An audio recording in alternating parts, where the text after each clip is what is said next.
Olá, seja bem-vindo ao podcast Endocrino Papers. Aqui lhe mostramos como se manter atualizado em endocrinologia, mesmo que você tenha pouco tempo para estudar. Eu sou Ícaro Sampaio Eu sou Eric Trovão. e o assunto hoje é nova diretriz da Sociedade Brasileira de Diabetes sobre tratamento do diabetes mellitus no paciente idoso.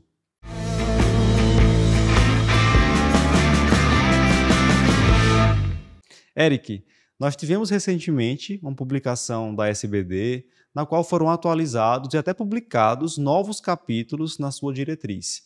Agora a gente tem a versão 2023 da diretriz de diabetes da SBD e inclui lá um capítulo sobre abordagem do paciente idoso com diabetes. Abordagem bem completa, que fala sobre comorbidades, fala sobre tratamento farmacológico, metas glicêmicas. Realmente um capítulo que a gente recomenda a leitura. E que é importante, né, Ícaro? Porque a gente sabe que o idoso tem muitas particularidades, então a gente não pode tratar o paciente idoso com diabetes da mesma forma que a gente trata o paciente mais jovem. Perfeito. A gente tem que estar ciente dessas particularidades. Muito bem. Vamos começar então falando que particularidades são essas, né? Quais são as particularidades do paciente idoso que devem ser levadas em consideração na escolha do tratamento para o diabetes? Pronto, a gente primeiro saber e lembrar que nem todo idoso é igual, né? A gente tem aquele idoso rígido, aquele idoso saudável, funcional, sem fragilidade. E a gente tem, por outro lado, idosos que vão ter fragilidade, que vão ter algum déficit funcional, algum déficit cognitivo. E idosos que têm muitas comorbidades, consequentemente, têm polifarmácia. Idosos que vão ter, por si só, pela própria alteração da homeostase, um maior risco de hipoglicemia, né? Porque o idoso, geralmente, aqueles mecanismos contrarregulatórios que diminuem o risco de hipoglicemia, eles estão embotados, né? Eles estão funcionando menos. Então, o paciente acaba tendo mais risco de hipoglicemia. Então, são muitos fatores, sarcopenia, Perfeito. a fragilidade, o maior risco de queda, né? Então, muitas situações que podem estar ali presentes no idoso e que vão, por si só, alterar não só a meta do tratamento que eu tenho que ter para esse idoso, como a forma como eu vou fazer esse tratamento, que drogas eu posso usar, que drogas eu não posso usar, o quão intensivo eu posso ser. Inclusive, a polifarmácia tem que ser incluída aí nessa análise global desse paciente, porque, inclusive, dependendo do tipo de medicamento que esse paciente utiliza, ele pode ter um risco maior de agravar essa hipoglicemia, de ter interação medicamentosa. Perfeito. Né? São muitos fatores. E aí você vê um paciente que já é frágil, já tem sarcopenia, aí faz uma hipoglicemia, aí cai, fratura. Né? A própria hipoglicemia vai aumentar o risco de um quadro demencial. O próprio quadro demencial vai aumentar o risco de hipoglicemia. Então, são muitos. O diabetes, por si só, aumenta a sarcopenia, diminui a capacidade funcional, está associado a maior fragilidade. Perfeito. Né? E aí acaba sendo até uma bidirecional, né? Uma coisa que vai agravando a outra. Baseado nisso, a SBD propõe uma classificação. Então, a gente tem uma classificação no idoso que seria considerado saudável, Isso. O idoso que seria comprometido ou frágil e o idoso muito comprometido. O idoso saudável é aquele rígido, certo? E não tem nada disso que é o que a gente falou, né? Não tem sarcopenia, não tem síndrome de fragilidade, pode até ter alguma comorbidade como hipertensão, mas não é uma doença grave, ele não tem uma doença coronariana. Não tem uma polifarmácia. Perfeito, ele não tem um AVC prévio, quadro demencial. Pode até ter um risco um pouco maior de hipoglicemia, mas não tanto quanto o paciente frágil. Exato. O segundo grupo seria o idoso já frágil ou comprometido. Então, é um paciente que geralmente já tem critérios de fragilidade, pode ter quedas frequentes, já é dependente para algumas atividades, ele tem mais comorbidades, tem algum quadro demencial inicial. Pode ter sarcopenia. Perfeito. E, por fim, o paciente muito comprometido, que é um paciente de cuidados paliativos. É aquele idoso que tem já uma neoplasia, um câncer com metástase, ou ele tem uma disfunção orgânica grave, um IC classe funcional 4, uma doença de Alzheimer já em estádio avançado, acamado. Ou seja, a expectativa de vida dele é baixa, muitas vezes é um paciente que está já em cuidados paliativos. Excelente. Então fiquem atentos, vocês que estão acompanhando a gente, a essa classificação, porque ela vai nortear as nossas escolhas terapêuticas daqui para frente. Isso. Nós falamos sobre particularidades do paciente, que vão influenciar na escolha de tratamento do diabetes nesses casos. Mas em relação às drogas, Eric? Elas também têm particularidades. Sim. E a gente tem que falar sobre elas, né? Isso. O que é que muda? Como é que a gente enxerga certos antidiabéticos no paciente idoso em relação principalmente aos seus riscos e também aos seus benefícios. Vamos lá, começar pelo droga aí mais utilizada, que é a metformina. Né? Então, a metformina, primeiro, a gente tem que ter cuidado com a função renal, saber qual é a função renal desse paciente. O paciente idoso tem maior risco de fazer disfunção renal, e a gente sabe que não pode iniciar a droga se tiver com clearance abaixo de 30. Outra coisa é olhar o IMC. Então, a própria diretriz ela coloca que a gente deve evitar a metformina no IMC abaixo de 22, ou, se for iniciar, começar com doses baixas, fazer doses baixas de metformina. Certo. Né? Ter o cuidado também, lembrar do risco de deficiência de vitamina B12, né? Então, depois de 4 anos de uso, a diretriz ela orienta que você dose a vitamina B12 anualmente, né? E a gente sabe que a deficiência de vitamina B12 pode trazer algumas complicações que para o idoso pode agravar o quadro, como neuropatia periférica, por exemplo. Tem a questão da dose, que isso vale para qualquer paciente, mas no paciente idoso a gente tem que ter mais cautela de começar com doses mais baixas, 500, 850 miligramas por dia, e fazer uma titulação lenta. E preferir a preparação XR. Boa. A deliberação lenta, né? Que a gente tem aí, até pelo programa da farmácia popular, a gente tem disponível para o paciente. Excelente. Então, metformina são essas particularidades. Sulfonilureias. A sulfonilureia, na verdade, a gente tende a querer evitar do paciente idoso. Por quê? Pelo risco maior de hipoglicemia. Agora, você está numa situação em que você não tem outra droga para fazer, né? Você acaba tendo que optar pela sulfonilureia. Você vai escolher aquela que tem menos risco de hipoglicemia, que é a gliclazida, certo? Evitar glibenclamida. E que tem também uma comodidade posológica interessante, utilizada apenas uma vez por dia a gliclazida. Pensando nesse paciente que já tem uma polifarmácia, é interessante pensar em medicamentos de uso em dose única diária. Exato. E mesmo que você faça a gliclazida, também seguindo a mesma lógica da metformina, começar com doses mais baixas e ir aumentando aos poucos. Né? Você vai começar a dose máxima de gliclazida para o paciente. Certo. Pioglitazona. Pioglitazona tem que evitar, né? Porque a gente sabe aí que está associada a duas complicações, a questão da insuficiência cardíaca e o aumento do risco de fraturas, né? E aí, para um paciente idoso, isso se torna ainda mais preocupante. Então, a orientação da diretriz é evitar a pioglitazona no idoso. Certo. Agora, as queridinhas nessa faixa mais geriátrica são as gliptinas. O que é que você tem a falar sobre elas? Pronto. Os inibidores de PP4, né, eles são muito neutros. Neutro em relação ao peso, neutro em relação ao risco de hipoglicemia. Eles não vão causar hipoglicemia no paciente. É aquela droga que não fede nem cheira. Né? A definição de inibidor PP4. Só que essa droga que não fede nem cheira é uma droga ideal para o paciente idoso. Perfeito. Né? Porque você não quer o quê? Você não quer causar hipoglicemia, você não quer que ele perca peso. Né? Então é uma droga segura para se fazer no paciente idoso. É interessante, Érico. Ela é bem-vinda. Num paciente jovem, por exemplo, com obesidade, isso dela ser neutra é péssimo. É péssimo. Né? A gente evita porque justamente não vai ajudar na perda de peso. Isso. Mas no paciente idoso é excelente. Ela é então, ótima. essa questão de individualizar o tratamento realmente. E claro, aí você vai ver toda aquela questão, vai ver a função renal do paciente, aquelas que precisam titular dose, você vai titular, mas dá para usar com segurança no idoso. Boa. Inibidores do SGLT2. Muito recomendados no diabetes tipo 2, pacientes com doença cardíaca, doença renal, mas agora, olhando para esse paciente idoso, principalmente para esse paciente idoso com comorbidades, o que é que você tem a dizer? Vai olhar o IMC do paciente e a diretriz recomenda que se o IMC for abaixo de 22, você vai evitar o inibidor de SGLT2. Até porque a tendência seria de causar mais perda de peso no paciente, então você evitaria. Boa. Claro que você vai pesar risco-benefício também, né? O IMC, sei lá, é de 21 e o paciente já não é tão cheio de comorbidade, não é um paciente frágil. Lembrar que muitas dessas recomendações é para paciente mais frágil. Só tem um idoso saudável. Tem o IMC de 21, tem doença renal do diabetes, né?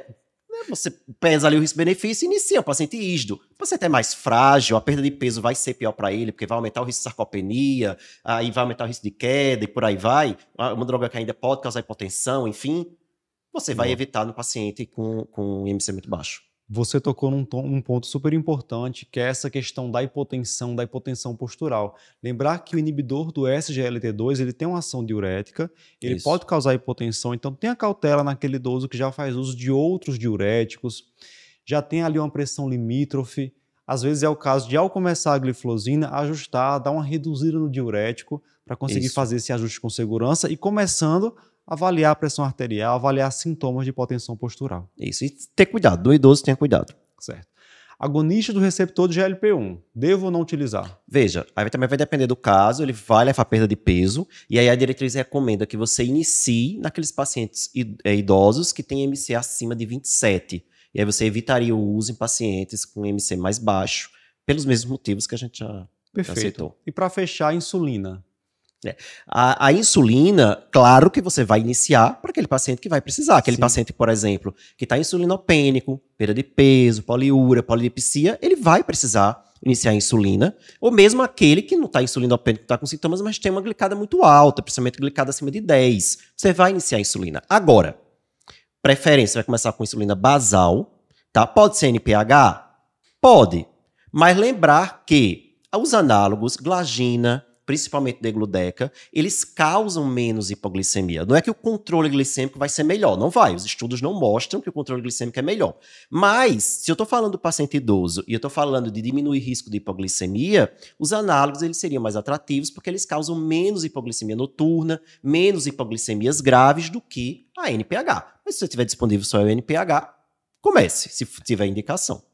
É interessante, Eric, que a gente às vezes encontra muita resistência com o tratamento com insulina, mas para um paciente idoso frágil, ela pode ser inclusive a melhor opção terapêutica. Pode, porque ela é anabólica. Perfeito. Então, vai ter uma ação de síntese, né? Esse paciente que está sarcopênico, com quedas frequentes, óbvio que fazendo uma dose bem ajustada, um análogo de ação ultralonga, você pode inclusive ajudar no ganho de peso desse paciente. A diretriz ela até coloca que mesmo um paciente que tem uma glicada que não é acima de 10, um paciente que não está insulinopênico, aquele paciente que você ali poderia só iniciar inibidor de SGLT2, você pode considerar fazer insulina basal para esse paciente. Só aquela dosinha basal, uma dose baixa, de preferência pela manhã, né? Porque você teria esse efeito anabólico, principalmente se o IMC dele for abaixo de 22. Perfeito. A gente vai agora discutir cada grupo. Aqueles grupos que eu citei, o saudável, comprometido e o muito comprometido. Qual é a recomendação da SPD para esse perfil? Vamos começar pelo idoso saudável, que é o mais fácil. Bem rápido. Imagine aí, paciente, seu João, 70 anos, paciente rígido, a única comorbidade que tem é a hipertensão, não tem quadro demencial, resolve tudo sozinho, faz musculação. Perfeito. E aí? Paciente dos sonhos. Como tratar o diabetes nesse paciente? Você vai tratar igual ao que você faria no paciente mais jovem. Boa. Então você vai seguir as diretrizes da mesma forma, sem tirar nem pôr. Agora, a meta da hemoglobina glicada, segundo a diretriz da SBD, seria abaixo de 7,5. Certo? Claro que você vai se preocupar com a hipoglicemia, mas não é uma preocupação tão grande como você teria com um paciente frágil. Então aqui eu posso seguir aquele fluxograma habitual. Se é um paciente que tem IC, começar uma gliflozina. Isso. Se é um paciente que tem algum grau de albuminúria, também priorizar a gliflozina, né? Enfim, eu não vou levar em consideração obesidade, aspectos relacionados a risco de perda de peso, nada disso. Isso. É a mesma coisa, mesmo fluxograma que a gente tem na cabeça. Perfeito. Se for um idoso com status comprometido ou idoso frágil, né? Para simplificar. Aí sim a gente tem recomendações um pouco diferentes, né, Isso. Eric? Primeiro a meta. A meta da glicada abaixo de 8. Então vê que você vai ser mais permissivo. Por quê? Porque você quer evitar hipoglicemia, né? Hipoglicemia aumenta o risco de doença coronariana, aumenta o risco de algum evento, né, de arritmia, doença cognitiva, como eu já tinha falado. Então você quer evitar isso, principalmente nesse idoso mais frágil. Então, meta da glicada abaixo de 8. Tá ali a glicada 7,8, 7,9, tá ótimo. Tá ótimo. Né? Não precisa mexer no tratamento. Tá, mas como é que eu vou começar o tratamento? Né? Chegou aquele paciente para mim, tá idoso, eu tenho que iniciar alguma coisa. Você vai olhar o nível de glicada e você vai olhar o IMC do paciente. Já meio que adiantou quando a gente estava falando das drogas algumas coisas. Glicada, né? E IMC. Isso. Certo. Se a glicada tá acima de 10, insulina. Começa a insulina basal. O paciente saiu daquele quadro mais agudo, se ele tiver ali numa situação mais aguda, você pode até associar outra droga, uma metformina, um inibidor de SGLT2, né? E se não controlar, você pode até pensar em passar para um basal bolus, desde que tenha condições de um monitoramento, de um suporte adequado. Não adianta você iniciar um basal bolus paciente e o paciente não conseguir fazer a automonitorização. Certo. Né? Porque aí você vai acabar sendo muito mais deletério. O paciente vai aumentar o risco de fazer hipoglicemia, ele vai fazer hipoglicemia e vem todas as complicações. Então é pior. É melhor deixar ele um pouquinho ali hiperglicêmico, né? Se você não conseguir ter esse suporte para o paciente. Se o paciente tem uma glicada abaixo de 10, né, a gente pode dividir aí pelo IMC. Se o IMC é acima de 22 ou é abaixo de 22. Ok. Abaixo de 22, né, você vai priorizar inibidor de PP4. Então eu estou falando aqui de um idoso frágil Idoso frágil. IMC menor que 22. IMC menor que 22. Que não está tão descompensado. Isso, aquela tá glicada de 8, 8,5, 9, né? 9, né? Então aí uma gliptina seria suficiente. Sim. Linagliptina, sitagliptina, alogliptina, enfim. Só evitar, até lembra falando, evitar a saxagliptina devido àquela questão da associação com insuficiência cardíaca. Ok, certo. Né? Mas as demais, ok, utilizar. Certo. E aí eu até, não tenho, o paciente não tem condição de comprar tudo, uma dose mais baixa de metformina ou uma sulfonilureia. Se eu não estiver enganado, acho que essa é a única situação clínica na qual a gliptina ela vai ser a primeira droga do guideline, sim, né? Sim. Acho que sim. Acredito que sim. Primeira escolha. Então seria o idoso frágil, IMC menor que 22 e glicada menor que 10, certo? Isso. E aí de opções a gente poderia fazer uma gliclazida dose baixa. Olha que interessante, né? A gliclazida... Uns 30 miligramas. 30 miligramas. Por quê?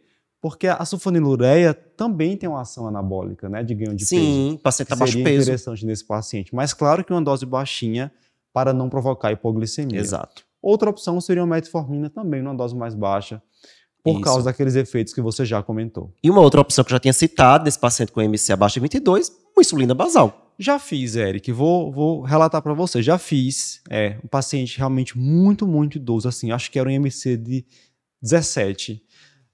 Diabetes nem estava tão descompensado, mas eu optei pela insulina justamente por essa facilidade, essa segurança em relação ao peso. E eu vou confessar para você que em alguns casos eu fico mais seguro em usar uma insulina basal de ação ultralonga, por exemplo, uma degludeca, em relação a risco de hipoglicemia, do que uma sulfonilureia. Sim, com certeza. Porque a gente faz um ajuste mais fino da dose, um controle mais rigoroso. Muitas vezes você começa a insulina, se é um paciente que tem uma condição financeira melhor, coloca um sensor de monitoramento contínuo de glicose e você se sente mais seguro em fazer esse acompanhamento e consegue resultados melhores. Concordo demais. E o paciente aí com MC de 17, aí vai ganhar um pezinho com essa insulina, tá ótimo. Ok. Agora, se for esse paciente com glicada menor que 10, mas tem IMC mais alto, ele não está baixo peso, né? Acima de 22. Aí a boa e velha metformina. Certo. Certo? E aí você escolhe a metformina, pode ser se a função renal estiver normal nas doses habituais, como eu já tinha falado, preferindo a de liberação prolongada. E aí você pode, se necessário, associar as outras, o inibidor de PP4, o análogo de GLP-1, se o paciente tiver IMC acima de 27, inibidor de SGLT2, de acordo com as comorbidades presentes, de acordo com cada caso. É um perfil mais fácil de conduzir. É mais fácil, sim. Perfeito. Agora lembrando que, por ser frágil, a glicada é abaixo de 8. Então, você, tá 7,5, você vai associar outra droga? Não. Tá ótimo, a glicada dele não precisa mexer. Bem lembrado. E, por fim, o último grupo. Agora, aquele paciente idoso com estado de saúde muito comprometido. Relembrando, é o paciente que tem uma neoplasia já com metástase, é um paciente que tem um quadro demencial avançado, tem múltiplas comorbidades graves, é um idoso acamado. Como é que a gente vai conduzir o diabetes nesse caso? Qual seria a meta? Pronto, vamos lá. Não existe uma meta de glicada para esse paciente. O que você tem que fazer é reduzir danos. Você vai ter que evitar a hipoglicemia e evitar uma hiperglicemia mais grave, que leva à desidratação. Tem que dar conforto ao paciente. Uma hiperglicemia que causa sintomas, Uma hiperglicemia que causa sintomas. Sim. Isso. E dar conforto. O que você precisa desse paciente é um paciente muitas vezes já mais terminal, com baixa expectativa de vida, então deixar ele confortável. Não precisa estar na neura e é importante, às vezes, o familiar que fica muito na neura, né? Eu já tive paciente nesse estádio, a família desesperada porque a glicose deu 150, né? Então, deixa a glicose 150, não tem problema. Eu não quero que tenha hipoglicemia, mas também não quero que tenha hiperglicemia com sintoma. Estando ali até 200 mesmo, ok. Quando é um paciente de consultório, às vezes vale a pena conversar com o geriatra assistente para alinhar questão de prognóstico, né? O que é que já foi conversado com a família em relação a grau de investimento, para que a gente não fale linguagens diferentes. O endócrino tentando flexibilizar e às vezes o geriatra está investindo ainda, né? Então alinhar isso junto com geriatra, família, para que todo mundo possa pensar da mesma forma. Mas geralmente é um paciente no qual a gente só evita sintomas, né? Isso, evitar sintomas, redução de danos e manter o conforto e o bem-estar do paciente. Perfeito. Para finalizar, tem um tópico importante dessa diretriz que é muito atual, que é desintensificação de tratamento, né, Eric? Eles falam sobre a possibilidade da gente simplesmente retirar, reduzir dose de medicamentos antidiabéticos que o paciente idoso já está utilizando. Se você recebe um paciente com metformina, por exemplo, e gliclazida 120 mg dia, um paciente idoso, com a glicada de 5,8%. Vai deixar assim? Poxa, muito abaixo da meta, nem precisa isso tudo, Esse paciente né? está fazendo hipoglicemia, com Perfeito. certeza, a gente só não está flagrando. Então, é um exemplo clássico no qual a gente faria uma desintensificação. Isso. Começaria retirando aí, reduzindo, posteriormente retirando essa gliclazida. É um paciente que talvez fique muito bem dentro do seu alvo lá flexível, só com metformina. Uma frase que eu já escutei mais antigamente, né? Ah, no diabetes a gente não anda para trás, a gente só vai colocando. Calma que isso é relativo e tá vindo esse conceito. A própria ADA já traz esse conceito, né? De você, para aquele paciente ali, tá mais idoso, a expectativa de vida da população está aumentando. Cada vez mais os pacientes com diabetes vão ser pacientes mais idosos. E aí tá aquele paciente frágil.